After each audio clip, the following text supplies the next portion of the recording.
Hi, Slim Doggy. Steve here. We are continuing our presentation on MyDogAteWhat. Last video, we dove a little bit into the macronutrients, and in this session, we're going to talk about how you can determine the macronutrient profile of your dog's food. First of all, the Association of American Feed Control Officials, we call it AFCO, publishes nutritional minimums that commercial dog food companies must adhere to. Here's a picture of what those food nutrient profiles are. You'll notice that there are two separate ones, one for puppies and one for adult maintenance.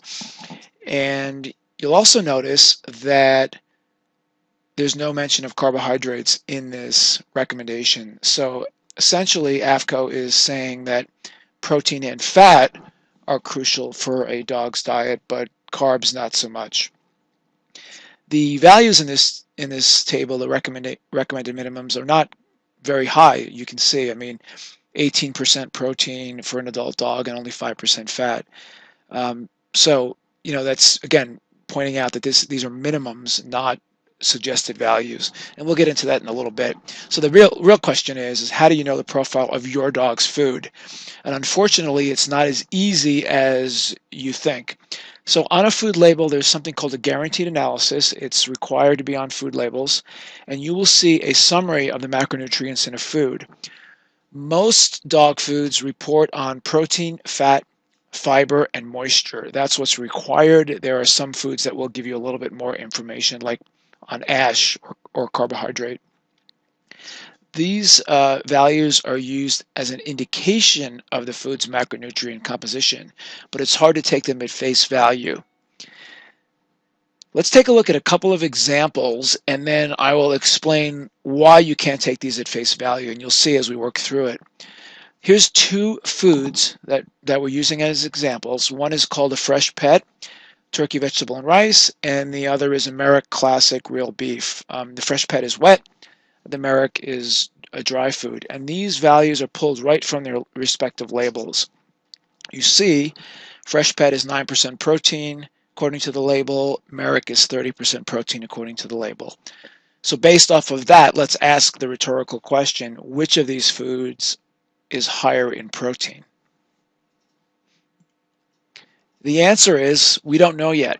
So there's this concept called dry matter basis that is used to compare dry and canned foods and basically get to the bottom of the macronutrient analysis of the dog food. And what it does is essentially recalculates the guaranteed analysis after adjusting for the moisture content in the food. So for the math folks out there, you're rebasing the guaranteed analysis value with a formula something like this, where you take the guaranteed analysis percent off the label and divide that by 100% minus the moisture percent. Let's show you an example of how it works, and it's actually not that complicated. We use a pie chart graph to demonstrate this. So here is one of those foods. This is the Merrick food, and you can see the breakout of the different components as reported on the label. You've got moisture being the big component, your protein, your fat, your fiber, and then we just added this slice for other, which is essentially going to be mostly carbohydrates.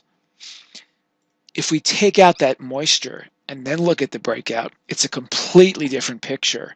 So without the moisture, you can see that protein is actually 38% of the dry matter, fat 25%, fiber 6%, and then other is 31%, again, mostly carbohydrates. So let's talk about carbohydrates. Like what about carbs? So we know that dogs don't require carbs to live, but they are included in most foods. They're also not required to be reported on in the guaranteed analysis. So there's a little trick you can use to estimate what the carb content is. It's basically going to be part of that other category.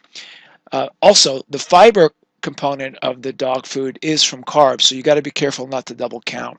But here's the formula. It's actually pretty simple.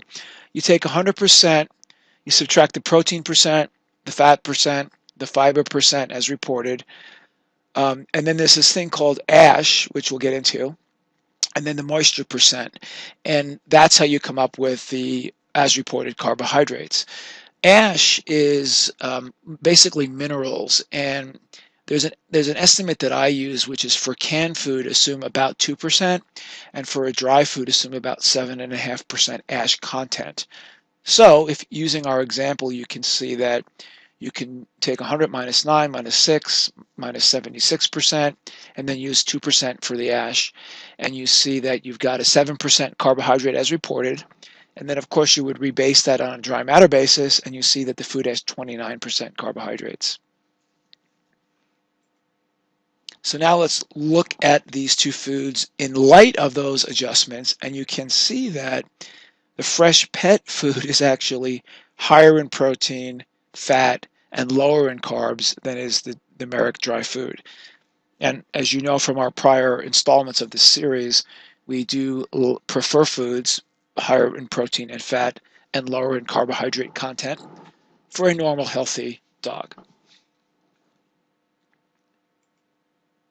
So how does your food stack up? That's a really good question. So what we did was we took our database of about 1,500 dog foods as at the time of this chart, and we calculated the dry matter basis for all these foods, dry and canned, and took a look at the average macronutrient profile. And what you can see is that the average dog food is about 35% protein, 19% fat, and unfortunately 38% carbohydrates. So a little too high on the carb side as far as we're concerned.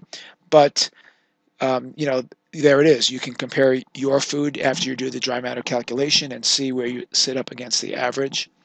We bias again towards higher protein and higher fat.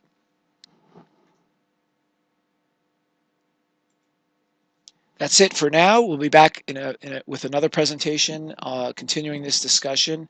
We'll start to get into a little bit more micronutrient analysis and really dive into what's on the label. Thank you very much. We will be back soon.